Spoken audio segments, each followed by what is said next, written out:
change my mind, if I could change the world, if I change my mind, I could change the world. See, if I see what you say in my heart, I can receive it.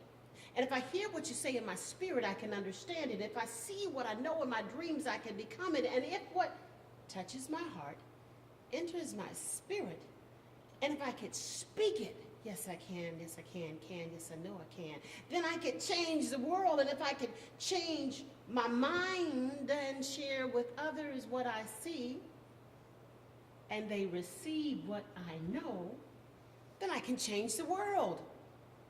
One ear, one mind, one heart, one spirit, one nation at a time. Because if I can change my mind, I can change the world.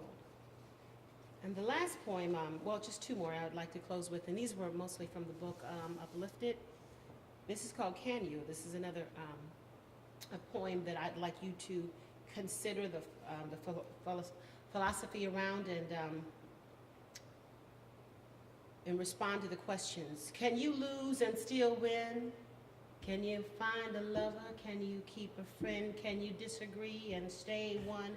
Can you find peace in the state of war? Can you teach and not preach? Can you correct and not condemn? Can you desire and not covet? Can you advise and not control? Can you move and be at rest? Can you move and be at rest? Can you laugh and stay alert? Can you cry and still rejoice? Can you see the light in the dark? Can you feel the sun in the rain? Can you know joy in the midst of pain? Can you stay a child as you become a man? Can you know me and see you? Can you see me and know you? Can you respond to God as you treat your fellow man? Can you seek with him with your whole heart and find him within? I can. I can. It's another question for you, and this is my final poem. It's from the book Uplifted. And I was working in alternative school at the time. A student came to me and said, Miss Purnell, Coretta Scott died. And later I would find out Rosa Parks died, and I actually attended her memorial in Washington, D.C. So this poem is dedicated to Coretta, Rosa, and Lou. Lou Rawls died that year. He does did a lot of fundraising for United Negro colleges. Who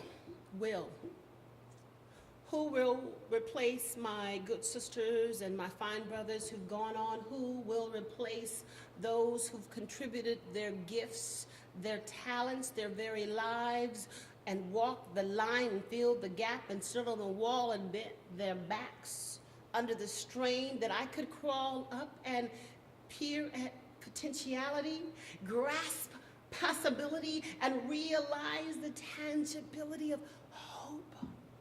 Through the lives they've lived and the sacrifices they've made, we're afforded a chance to take the baton a little further, recycled with their vision to run a little longer, and sustained in a race through the legacy to try harder. Who will take the place of these great comrades who commanded life to give them back more than it intended to give, who recycled the pain of what life had given them, and who reclaimed what the systems had denied them, and renamed fate as change and accommodate? Who will take the place of those who would not settle for less so that we could have more? Who will replace the lives of those who inherited the hard places and still stood, who were given unplowed fields and jumped to perform the task, and those who welcomed uncharted paths and as opportunities to seize? Who shall take up the mantle and continue to proclaim liberty and justice for all? Who will deposit into the earth the beauty of their lives and the sweat of their brows? Who will stand to be unpopular, to impact the world beyond the days of their lives?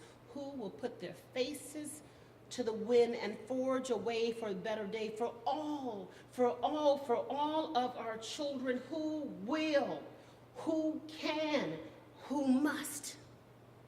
Well, I guess it must be me. And I guess it must be you too. Thank you very much. Respond to the question with your life.